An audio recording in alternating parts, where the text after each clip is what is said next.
Hi guys, welcome back to my channel. So आइए video को start करते हैं।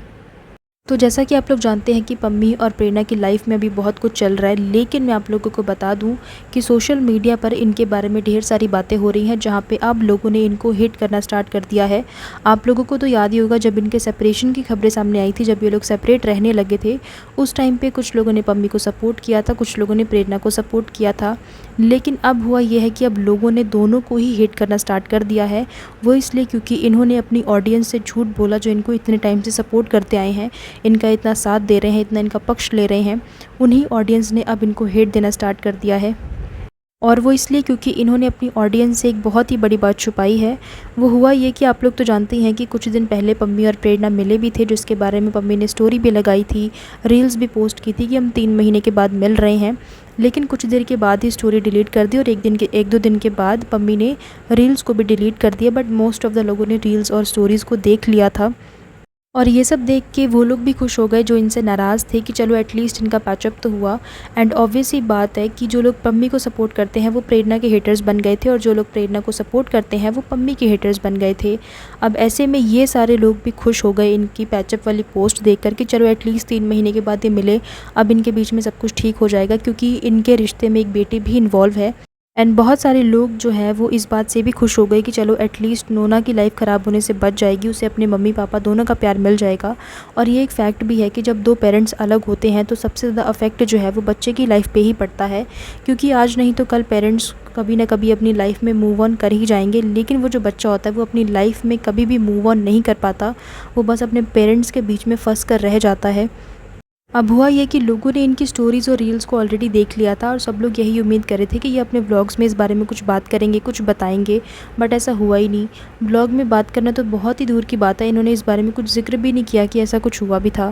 फिर लोगों ने कमेंट करना स्टार्ट कर दिया कि ये तो बहुत ही गलत बात है, आपने अपने व्लॉग में इस बारे में कुछ बात ही नहीं की, हमने ऑलरेडी आपकी स्टोरीज़ और रील्स को देख लिया है। और कुछ लोगों ने बोला कि ये तो ड्रामा है, व्यूज़ के लिए कर रहे हो, पब्लिसिटी स्टंट है।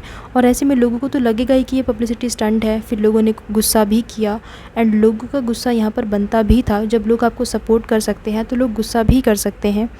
ये सारे हेट कमेंट्स देखने के बाद पम्मी ने इस बात को एक्सेप्ट कर लिया कि हाँ, हम लोग मिले थे। ज़्यादा कुछ तो पम्मी ने नहीं बताया, बस यही बताया कि हम शॉपिंग मॉल में गए थे, खाया पिया, बस इतना ही बताया। लेकिन कुछ घंटों के बाद ही पम्मी ने व्लॉग को प्राइवेट कर दिया और अगले दिन उसको रीअपलोड किया, एंड उसका थंबनेल भी चेंज कर दिया।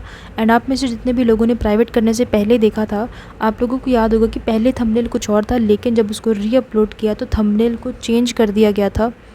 पम्मी ने व्लॉग के टाइटल में लिखा कि व्लॉग क्यों डिलीट करना पड़ा, लेकिन पूरे व्लॉग में कहीं पे भी पम्मी ने इस बारे में बात नहीं की कि आखिर व्लॉग को डिलीट क्यों किया। मतलब ये तो लोगों को पागल बनाना हुआ कि आप टाइटल में कुछ और लिख रहे हो और वीडियोस में आप ऐसा कुछ बता ही नहीं रहे हो। एंड वही दूसरी ओर प्रेरणा ने अपने व्लॉग में ऐसे रिएक्ट किया जैसे कुछ हुआ ही ना हो, जैसे ये लोग मिलने के लिए नहीं गए थे। एक भी व्लॉग में ज़िक्र नहीं किया इस बात का कि हाँ, मैं पम्मी से मिलने के लिए गई थी, हम इसलिए मिले थे। एटलीस्ट अपने व्लॉग में एक्सेप्ट तो करना चाहिए था, कम से कम पम्मी ने एक्सेप्ट तो किया कि हाँ, हम लोग मिले थे। बट प्रेरणा ने तो वो भी नहीं किया। प्रेरणा ने ये भी क्लियर कर दिया है कि अब इनके बीच में, यानी कि पम्मी और प्रेरणा के बीच में अब कुछ भी नहीं होने वाला है। अब इनका पैचअप नहीं होगा, क्योंकि अब सब कुछ लीगल चल रहा है, यानी कि पम्मी और प्रेरणा जो है डाइवोर्स ले रहे हैं। प्रेरणा ने ये भी कहा कि जो लोग समझदार हैं वो समझ गए होंगे कि सब कुछ लीगल प्रोसीजर के थ्रू हो रहा है, यानी कि इनका डाइवोर्स का प्रोसीजर जो है वो चल रहा है। प्रेरणा ने उन लोगों का भी जवाब दिया जो लोग कमेंट्स कर रहे थे कि ये सब कुछ व्यूज़ के लिए ड्रामा है, व्यूज़ के लिए किया जा रहा है। प्रेरणा ने बोला कि मैं व्यूज़ के लिए कभी भी अपनी माँ बाप की बेइज्जती नहीं करवाऊंगी, कभी भी अपने माँ बाप की इंसल्ट होने नहीं दूंगी। तो आइए देखते हैं इन सब चीज़ों के ऊपर पब्लिक का क्या रिएक्शन है। किसी यूज़र ने कमेंट किया है, सब ड्रामा है इन दोनों का। जो नया व्लॉग है उसमें पम्मी ने नौटंकी चालू की है, क्या हुआ मेरे साथ, क्यों डिलीट करी वीडियो सारी उसकी माँ वाली, पर बताया कुछ नहीं। और प्रेरणा को इतना ही दर्द था अपनी माँ की बेइज्जती का, तो सीधे ऐसे ना मिलती शॉपिंग, मोमोज़ और ये सब, क्योंकि पहले से बात हो रही होगी तो मिले। घूमने नहीं तो बात करने के लिए मिलती बस। अगर इतनी ही लड़ाई होती तो और वीडियोज़ नहीं बनाने देती, जैसे व्लॉग के लिए मना किया वैसे ही रील्स के लिए भी कर देती। अब नया ड्रामा, फ़ोटोज़ हटा दी सारी। तो इस यूज़र ने देखो बात तो बिल्कुल सही बोली है, और आइए देखते हैं अगले यूज़र ने क्या बोला है। यह नौटंकी बिग बॉस में जाने के लिए है। अगर प्रेरणा को डिवोर्स की इतनी ही आग लगी होती तो फिर मिलने क्यों गई, और पम्मी भी क्यों मिला प्रेरणा से। ये दोनों का प्लान है, लड़ाई करो और बिग बॉस में जाओ। तो लोगों ने भी ये सारे कमेंट्स करना स्टार्ट कर दिया है कि बिग बॉस में जाने के लिए ये सारे लड़ाई झगड़े किए जा रहे हैं। और लोग ऐसे कमेंट्स इसलिए भी कर रहे हैं क्योंकि आजकल का ये ट्रेंड ही चल गया है कि कंट्रोवर्सीज़ करो और बिग बॉस में जाओ। आपको भी पता होगा कि बहुत सारे ऐसे यूट्यूबर्स हैं जिन्होंने सिर्फ कंट्रोवर्सीज़ के बदौलत ही वो बिग बॉस में गए हैं। जैसे कि तहलका हो गया, अरमान मलिक, इन्होंने भी कंट्रोवर्सीज़ की थी, फेक कंट्रोवर्सीज़ की थी ताकि बिग बॉस इनको बुलाए, और ऐसा ही हुआ, बिग बॉस ने इनको बुला भी लिया। तो इसीलिए आजकल बहुत सारे यूट्यूबर्स जो हैं वो कंट्रोवर्सीज़ इसीलिए कर रहे हैं, लड़ाई झगड़े इसीलिए कर रहे हैं ताकि बिग बॉस से उनको ऑफ़र आ जाए। लेकिन ऐसा है कि हर किसी को बिग बॉस अप्रोच नहीं करता है। मुझे ऐसा लगता है कि इनकी लड़ाई इतने बड़े लेवल पर नहीं हुई है कि बिग बॉस इनको अप्रोच करे। मुझे तो नहीं लगता, आप लोग कमेंट्स करके बताओ कि क्या आपको लगता है कि बिग बॉस इनको अप्रोच करेंगे। अगला कमेंट किसी यूज़र ने किया है, मम्मी पापा की बेइज्जती तब नहीं हुई थी जब भागकर शादी करी थी, और कुछ कारण नहीं है, बस पैसा कारण है, पैसे से घमंड आ जाता है। ये वाला जो कमेंट है ये प्रेरणा की बात पर किया गया है, जब प्रेरणा ने कहा था कि मैं व्यूज़ के लिए अपने मम्मी पापा की बेइज्जती नहीं करवाऊंगी। तो ये उस कॉन्टेक्स्ट में ये वाला कमेंट किया गया है। इस यूज़र ने बहुत ही सही कमेंट किया है और मैं इनकी बात से कहीं ना कहीं अग्री भी करती हूँ, क्योंकि उस टाइम पे भी तो इनके फैमिली, इनके पेरेंट्स की बेइज्जती हुई थी जब इन्होंने भागकर शादी की थी। तो ऐसे केसेस में तो आप लोगों को भी पता है कि फैमिली की और पेरेंट्स की बहुत ज़्यादा बेइज्जती हो जाती है। जैसा कि आप लोगों ने देखा कि पब्लिक का क्या रिएक्शन रहा, और पब्लिक अपनी जगह पर बिल्कुल सही बात कर रही है।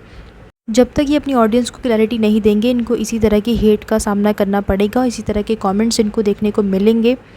एंड एक बात इन व्लॉगर्स की मुझे बिल्कुल भी समझ में नहीं आती, और ये जो हैबिट है ये सभी व्लॉगर्स की है कि जब तक इनकी लाइफ में सब कुछ ठीक होता है तब तक ये बोलते हैं कि आप लोग हमारी फैमिलीज़ हैं, आप हमारी फैमिलीज़ जैसे हैं, हम आपको सब कुछ बताते हैं, कुछ अच्छा है तो भी बताते हैं, कुछ बुरा है तो भी बताते हैं, एक एक चीज़ ये डिटेल में बताएंगे।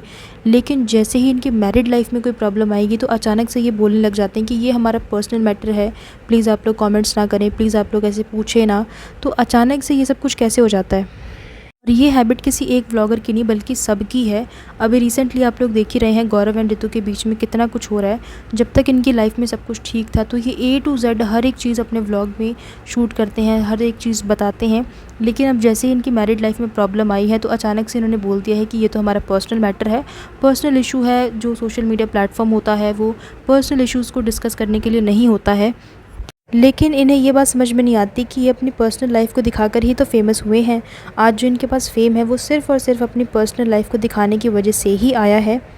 अब होता ये है कि जो लोग इनके व्लॉग्स को काफ़ी टाइम से फॉलो करते हुए आ रहे हैं, देख रहे हैं, वो डिजिटल ही सही बट कनेक्शन फ़ील करते हैं। कभी वो लोग मिले नहीं होते इनसे, बट स्टिल एक डिजिटल प्लेटफॉर्म पर ही इतना अच्छा कनेक्शन बिल्ड हो जाता है कि उनकी खुशी से, उनके गम से इन ऑडियंस को फ़र्क पड़ने लगता है, और इसी वजह से लोग कमेंट्स भी करते हैं, पूछते भी हैं।